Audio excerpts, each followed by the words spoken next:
Hi, I'm Steve Richards, one of the pastors at Messiah Church, and I'm here with my grandson Basil. And together we'd like to offer a message of hope.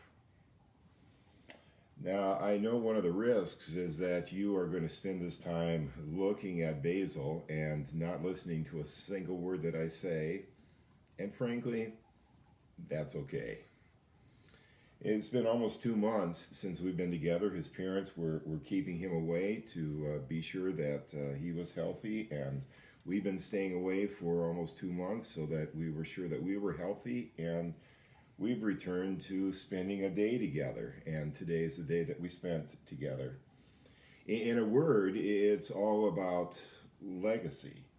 I feel like I have something to offer the next generation. When I was growing up, the closest grandparent that I had to our house was a 3 hour drive, which was far enough that we saw each other just a couple of times a year. And when I got older, I was able to take the bus and spend a week with her in the summertime. And when I got even older and had my driver's license and then my own car, I would drive to see my grandmother and spend a day or two with her. And she was always happy to see me. Whenever I was with her, I was treated as if I was the most important person in the world. But the best part about spending time with my grandmother was the stories that she told. The stories that she told about growing up as a little girl on a small farm in South Dakota, and all the joy that she experienced. But not everything about her life was full of joy. Her mother died when she was very young. And then her younger sister, who was her best friend, whom she played with all the time, died of a ruptured appendix before the doctor could get to the farm.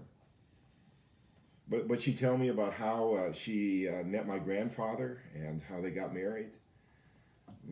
And she'd share about the struggles they had. He was a Methodist preacher, and he would move every 2 years, and the responsibility for the moves really fell on her, as well as caring for their 4 children. She lived through the pandemic in 1918. She lived through 2 world wars and the Great Depression. And then my grandfather died at a young age of a heart attack, leaving her as a widow and a single mother. Very few financial resources. Her older sister took her in. She got a job. And even though she would describe some of the disappointments in life, she never described them in a way in which they were disappointments, because there was always another side, and that was the good. She always shared the good that comes out of living and believing. And I thought about that in this time when we are dealing with a pandemic today. I mean, it's easy to slip into woe is me and how awful things are, but there's still a lot of good that's there. And that's what I hope to share with my grandson. The Bible is filled with story after story of people who in fact, I think every story of people in the Bible, they've experienced some sort of hardship, and yet they came out on the other side.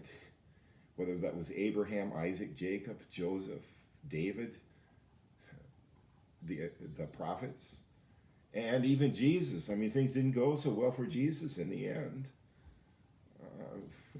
He was crucified on a cross, and if that's how the story ended, his life would be probably little more than a footnote in history.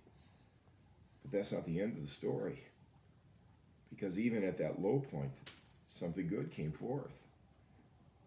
The Easter resurrection. That's what I hope one day to be able to share with my grandson, is how there was this pandemic in 2020.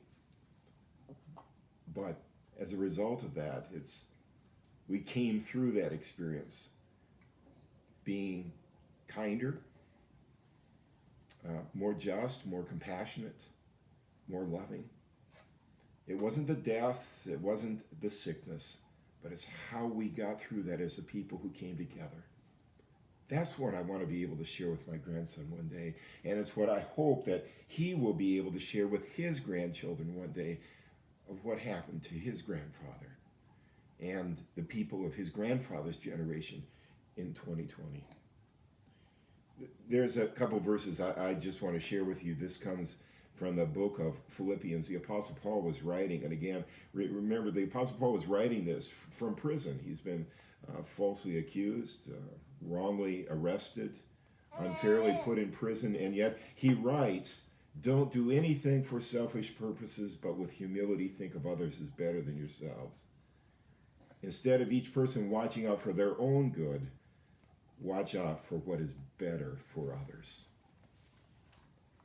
And that's the hope we have to offer the people around us. I mean, what's something you could do? Some act of kindness you could do. Many of you are making face masks, or you're dropping off food for the food shelf, or you're sending some card or some note of encouragement. What could you do this week to offer some kindness to somebody? Somebody who might least expect that act of kindness from you. What do you think, Basil? He's occupied as long as I keep sharing treats with him. It's been a great day, the two of us together. I hope you have a great day. Hope you'll join us next Wednesday morning. Be kind to each other. God bless.